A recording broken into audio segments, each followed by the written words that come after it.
Oke, selamat pagi solid people semuanya. Masih jumpa lagi. Sudah lama banget ya kita nggak podcast bareng. Pagi ini ada sesuatu yang mau kita bahas karena ada keresahan saya yang perlu saya cari tahu jawabannya apa. Dan pagi ini saya sudah bersama salah satu narasumber yang ya cukup berpengalaman lah di Solid Gold ini. Salah satu wakil pialang berjana yang cukup senior juga, dengan Ko Alek. Ya, tos dulu dong Ko Alek. Oke. Gimana Ko Alek, kabarnya hari ini, sehat? Baik, sehat. Oke. Ko Alek, kita ngobrol-ngobrol santai dulu ya Ko ya. Oke Ko. Saya mau tanya sama Ko Alek di sini. Ko Alek sudah berapa lama Ko Alek di Solid Gold sebenarnya Ko? Kebetulan kalau saya baru 20 tahun di Solid. Wih, 20 tahun muda sekali Ko ya. Iya. Oke Ko, selama 20 tahun. Ini menarik sih Ko gini. 20 tahun itu kan berarti Ko Alek, kalau saya tarik ya berarti Ko Alek join di 2000-an awal ya Ko ya. 2003 mungkin itu. 2003. Nah, ini menarik sekali Ko. Di tahun-tahun 2000-an awal itu kan industri piala kan belum semasif hari ini. Ya, artinya respon masyarakat atau kita aja yang bekerja itu kan mungkin belum banyak tahu tentang informasi tentang piala. Ya. Nah, apa yang membuat saat itu Ko Alek akhirnya memutuskan untuk bekerja di piala?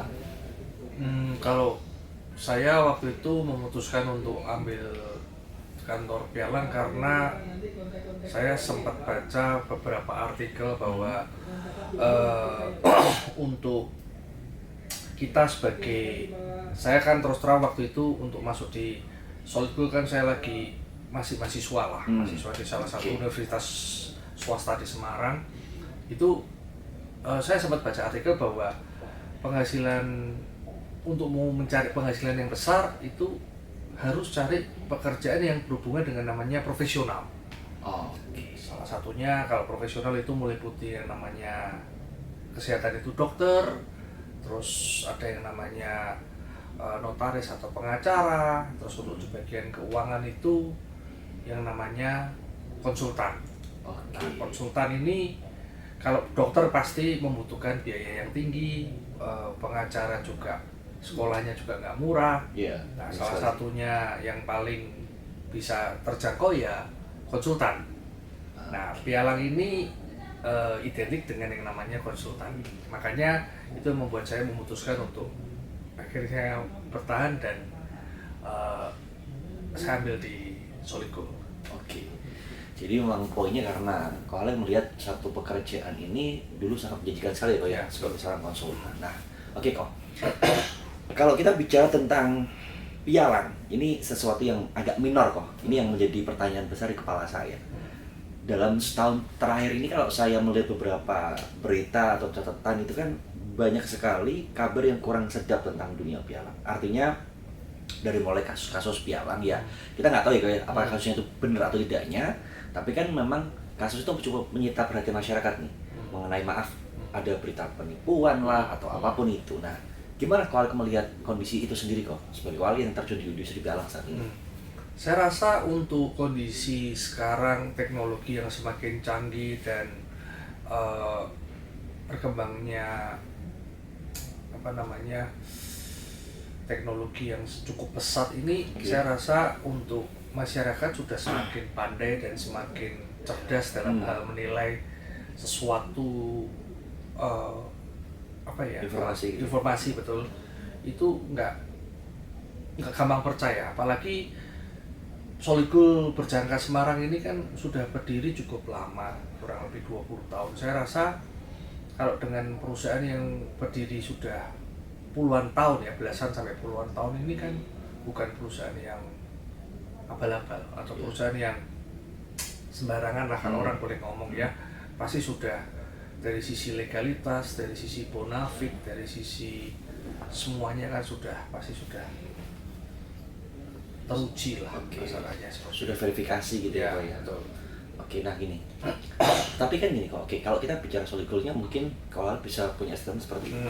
Tapi kan yang menjadi pertanyaan besar apakah sebenarnya yang tadi saya bilang kok ya, kasus-kasus yang di luar sana itu, maksudnya saya nggak perlu sebutin perusahaan pialang yang mana, sebenarnya itu memang benar-benar perusahaan yang melakukan tindakan seperti itu atau memang ada oknumnya kok sebenarnya? Kalau sejalannya berdirinya pialang dari tahun ke tahun itu, perusahaan pialang ini kan cukup menjamur. Ya, makanya dari sisi otoritas, di sini otoritas itu Bapepti ya sebagai badan pengawas perdagangan dan komoditi itu kan mereka kan terus melakukan pembaruan mengenai undang-undang, mengenai izin dan semua yang di dalam kegiatan transaksi atau kegiatan perdagangan komoditi benar-benar diatur ya, jadi nggak bisa sembarangan. Nah, balik lagi memang ada 1-2 orang yang di sini oknum yang berusaha untuk ya memanfaatkan kondisi dan situasi untuk kepentingan pribadi. Itu yang memang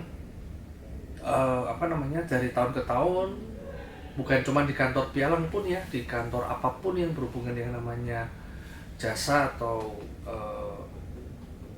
manufaktur, itu pasti tetap ada yang namanya oknum-oknum yang kurang ajar dan lain-lain. Tapi untuk kantor pialang sendiri dari pihak otoritas tetap akan ada yang namanya pembaruan dan istilahnya undang-undang untuk mengatur itu semuanya supaya oknum ini jangan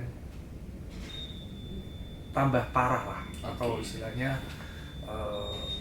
sembarangan gitu. Oke, jadi memang artinya memang kita nggak bisa memastikan bahwa semuanya tidak akan jadi seperti itu. Karena kan balik lagi ya, saya juga paham sih kalau yang namanya dalam satu tatanan bisnis apapun itu kan kadang-kadang ada satu pihak yang melakukan bisnisnya dengan benar, tapi juga ada kadang pihak yang juga memanfaatkan caranya dengan nggak benar. Tapi memang benar sekali sih, saya sepakat juga dengan Pak Alek bahwa perbaikan regulasi atau kemudian ketegasan dalam pelaksanaan regulasi itu sangat penting sekali, betul Pak ya. Nah, ini juga cukup menarik ya kok, dimana kan kita saat ini hidup di era modern, di era yang saya boleh mengatakan digitalisasi. Nah, sejalan dengan itu kan saya boleh mengatakan bahwa industri keuangan, ekonomi saja bergerak juga luar biasa cukup cepat gitu loh. Dan menurut saya juga itu dipengaruhi oleh faktor digitalisasi. Artinya peran internet, media sosial itu kan juga luar biasa lah menurut saya. Yang artinya hampir setiap perusahaan pasti memanfaatkan itu sebagai media promo. Nah, cuman yang jadi agak cukup miris yang saya lihat, ini kita bicara tentang solid goal-nya dulu gitu kan. Kalau saya misalkan orang awam mencari tahu tentang solid goal kan saya pasti buka Google gitu. Nah, tapi yang muncul ketika saya buka Google itu justru ulasan-ulasannya tidak memberikan referensi yang positif kok. Referensinya malah banyak kan, hampir saya belum mengatakan 80% itu negatif banyak gitu. Yang mengatakannya perusahaan penipuan, yang mengatakan pekerjaannya digaji, ya meskipun saya juga nggak tahu nih apakah informasi itu benar adanya atau seperti apa. Nah, gimana nih kalau pastikan itu berdampak sekali nih kok kepada audiens, orang yang memang mungkin tujuannya ada yang mereka mau menjadi pekerja di perusahaan ini, atau bahkan investornya sendiri kok. Setelah melihat berita seperti itu, apalagi kita bicara, maaf ya kok ya, kebiasaan para masyarakat Indonesia sendiri kadang mencerna informasi secara mentah-mentah di sini. Nah, itu kan menurut saya cukup berdampak nih kepada kepada kita bicara cara masyarakat melihat perusahaan pialang. Nah, gimana kualitas melihat kejadian itu? Oke, kalau menurut saya sih dengan kondisi balik lagi tadi yang saya sudah sampaikan sih, sekarang ini untuk masyarakat ini tambah cerdas sih kalau menurut saya. Apalagi kalau mereka yang sudah duduk di bangku kuliah minimal D3 ke atas, mereka sudah dapat pendidikan atau mungkin istilahnya di bangku kuliah ya. Saya rasa mereka ini harus bertambah cerdas juga atau bertambah pintar dalam cara berpikir, cara melihat semuanya ini harus dengan memang kacamata positif. Karena hari ini mana ada sih perusahaan yang dimana perusahaan besar sudah berdiri belasan atau puluhan tahun yang terhindar dari berita miring itu kan kayaknya kok nggak mungkin banget gitu. Memang kalau ngomong mengenai perusahaan yang berhubungan atau di tempat kita ini nggak digaji, itu saya di sini nggak nutup, atau saya kayak hari ini saya nggak mungkin, memang benar. Karena memang pekerjaan yang berhubungan dengan namanya profesional, contoh tadi dokter lah, pengacara lah, konsultan lah, ini kan kita berhubungan dengan namanya jasa. Dokter sebelum hari ini dokter nggak ada pasien, nggak dapat duit. Pengacara nggak ada klien, nggak dapat duit. Nah, kita di sisi konsultan, kita nggak ada klien, sama juga kita nggak dapat duit. Itu sama persis. Nah, sekarang kita ada di posisi mana? Kita mau sebagai profesional muda atau kita hanya sebatas sebagai employee atau karyawan gitu. Itu balik lagi pilihan ke masing-masing gitu. Hmm. Nah, bagi orang-orang yang hari ini yang dalam tanda petik gagal, Oke. pasti mereka lebih gampang untuk mengungkapkan semuanya ini di media sosial, di mana sekarang media sosial ini banyak sering disalahgunakan untuk orang-orang yang tidak bertanggung jawab dengan tujuan apa? Ketika dia tidak berhasil, diajak teman-temannya nggak berhasil, atau at least orang yang baca itu sama-sama supaya nggak berhasil. Dan kalau pas dapat orang yang nggak cerdas, dapat orang yang wawasannya kurang, orang-orang yang dalam tanda petik mereka lihat dari sisi negatif, ya mereka pasti percaya. Tapi kalau orang yang cerdas, mereka akan datang ke kantor, mereka akan ikut proses interview, proses rekrutmen, proses training, dan mereka akan membuktikan sendiri. Kalau menurut saya sih seperti itu. Baik juga dalam sisi nasabah. Nasabah pun juga akan melihat bahwa ada orang yang bertransaksi mengalami kondisi gagal segala macam. Itu karena apa?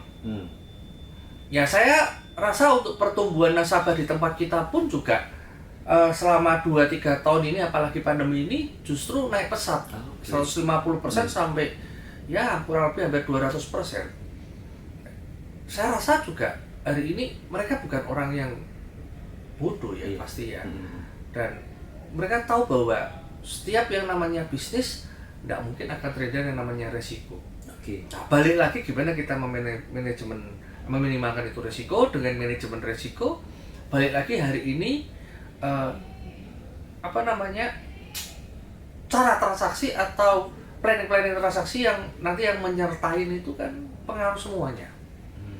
Nah, jadi nasabah, saya sih setiap kali ketemu sama calon nasabah itu mereka saya arahin untuk memang benar-benar melihat bahwa, menilai bahwa harus dengan kacamata positif dulu. Karena kalau melihat dengan kacamata negatif tidak akan bisa dapat peluangnya dan tidak mungkin bisa berkembang. Menurut saya seperti itu.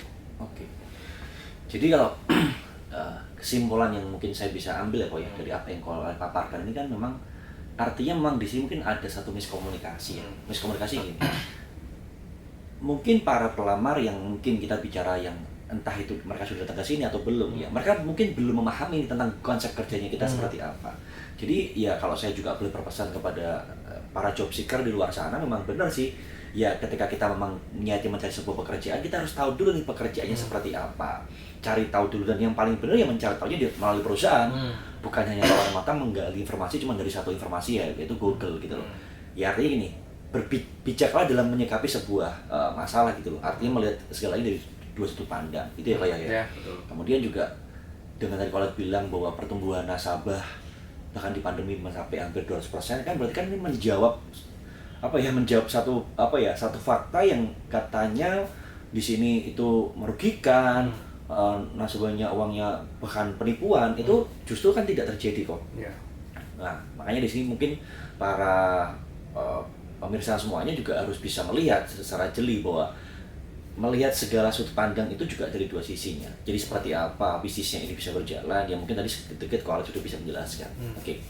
Oke kok, kita cukup panas juga nih pembahasannya ya. Nah ini saya juga masih ada satu pertanyaan lagi mungkin nih kok. Dengan semua yang sudah kau lalui sampai hari ini, dengan segala kita bicara ya kok, drama-drama yang terjadi di industri pialang sendiri ya kok ya, kita bicara yang tadi kita udah bahas mengenai sisi buruk dan sisi baiknya. Nah, seoptimis apa Pak Alek melihat bahwa pialang ini akan bisa bersaing secara global dengan industri pialang lain? Mengingat tadi saya bilang masyarakat kita ini kan, maaf ya saya bilang, belum semuanya open mind. Karena ya kita bicara ada beberapa orang yang melihatnya secara sempit. Nah, di mana nih kalau melihat apakah pialang sendiri ini akan bisa bersaing, bahkan suatu saat akan jadi salah satu industri yang menjadi core utamanya, sehingga orang-orang yang nanti mungkin ingin bisnis menjadikan pialang sebagai tujuan utama. Nah, kalau bisa melihat apakah ada peluang ke situ kira-kira untuk kita sendiri? Kalau saya lihat sih, kita selama mungkin 3 tahun terakhir, 2 tahun terakhir ini kan masyarakat secara tidak langsung kan kita semua diarahin ke metode yang namanya cashless. Jadi semua pembayaran sudah yang namanya cashless, jadi tanpa harus bawa uang cash, tanpa ini kita sudah bawa satu HP aja sudah mewakilin. Ini pun sebenarnya sudah terjadi di negara-negara tetangga, Iya. mungkin yang berdekatan dengan Indonesia, mau itu yang paling dekat sampai yang paling jauh, itu mereka semua sudah melakukan ini tuh sebenarnya sudah dari dulu. Cuman memang industri perdagangan berjangka ini baru kelihatan berkembang itu kurang lebih, ya kalau saya lihat mulai booming kan 5-10 tahun terakhir ini. Ya tepatnya ya kurang lebih 10 tahun lah, kurang lebih 10 tahun terakhir ini mulai booming lah. Memang puncak-puncaknya yang waktu pandemi. Nah, dengan adanya hari ini kita diarahin dengan metode cashless, secara tidak langsung ini untuk cari, sebenarnya orang untuk usaha tuh mau cari apa sih? Pastinya kan cari peluang profit. Dengan tidak menghilangkan yang namanya resiko, tidak yang menghilangkan yang namanya sistem dan proses, itu yang paling penting toh. Cuman industri perdagangan berjangka yang kita bisa dapat itu semua. Menurut saya itu seperti itu. Kalau industri konservatif atau industri pada umumnya bisa sih kita bisa dapat peluangnya. Cuman dengan kondisi sekarang, dengan pandemi ini memang cukup, menurut pengusaha-pengusaha yang sekarang jadi nasabah di tempat kita itu, mereka semua pada curhat bahwa kondisi yang terjadi ini cukup mukul di bisnis mereka. Bahkan tidak sedikit banyak yang mereka hari ini berlomba-lomba bukan untuk mempertahankan karyawan tapi mem-PHK karyawan. Nah, makanya kenapa di sini Solid Goals dari minggu ke minggu, dari bulan ke bulan selalu buka yang namanya lowongan atau kesempatan untuk mereka-mereka yang hari ini pengen berkembang, pengen karir, atau pengen mendapatkan yang satu yang namanya peluang yang lebih bagus. Nah, di sini sebagai nasabah harus jeli. Harus jeli ketika ada penawaran dari perusahaan pialang atau perusahaan investasi apapun bentuknya. Yang perlu dicek adalah dari sisi legalitas. Yang kedua adalah yang menawarkan itu apakah sudah wakil pialang atau belum. Karena wakil pialang ini adalah salah satu konsultan yang sudah bersertifikasi dari Bapepti, yang dimana sudah dapat atau diuji kelayakannya mengenai kemampuannya dalam hal konsultan lah istilah kasarnya, atau dalam hal PBK, perdagangan berjangka community. Itu dari sisi nasabah. Kalau dari yang kedua dari sisi pelamar ya, khususnya ya bagi kalian yang hari ini masih nganggur lah, cari pekerjaan nggak dapet lah. Kalau menurut saya sih sudah jangan terlalu banyak pertimbangan, karena dengan kondisi ke depan sama-sama nggak ngerti. Cuman kalau memang ada kesempatan yang hari ini bisa berubah, atau kesempatan yang bisa hari ini kita bisa dapat atau peluangnya, ya kenapa nggak dicoba gitu. Yang asal kalian tahu aja, sebagai pelamar ya khususnya ya, Solid Goals berdiri ini di tengah kota. Kalau hari ini perusahaan ini nggak benar, atau perusahaan ini nggak sesuai dengan SOP atau tidak sesuai dengan koridor yang sudah ditentukan oleh otoritas atau Bapepti, kita nggak mungkin berdiri selama 20 tahun ini. Karena peraturan dari Bapepti cukup ketat, jadi kita nggak bisa melanggar satu poin pun, atau jangankan 2-3 poin, 1 poin pun aja kita nggak bisa melanggar. Itu sih kalau menurut saya. Sudah cukup banyak sekali sih kok ya, meskipun sebenarnya masih banyak lagi pertanyaan akan saya tanyakan, cuma karena waktunya juga terbatas sih kok ya. Tapi ya seenggaknya gini, beberapa poin yang kita bisa simpulkan dari pembicaraan kami berdua ini teman-teman, bahwa ya hari ini teman-teman bisa melihat sisi lainnya dari pialang. Mungkin teman-teman yang selama ini mungkin cukup penasaran, cukup kepo tentang pialang, semoga dengan tadi sedikit jawaban dari Kolek ini bisa menjawab pertanyaan teman-teman semuanya. Dan kalaupun memang teman-teman merasa ada beberapa pertanyaan yang belum terjawab, boleh teman-teman tanyakan di kolom komentar. Nanti akan kita coba jawab di beberapa kesempatan selanjutnya. Dan terakhir juga mungkin nih kok, saya juga berpesan ya mungkin ya kepada semua penonton, bahwa di era industri yang modern seperti ini memang kita harus open mind, melihat peluang ya dari sisi pekerjaan maupun bisnisnya sendiri. Nah, harapannya dengan tayangan ini para pemirsa bisa melihat bahwa ternyata ada sisi yang belum pemirsa tahu dari pialang itu sendiri. Semoga tayangan ini bisa memberikan manfaat dan edukasi untuk kalian semua. Salam Solid People. Bye.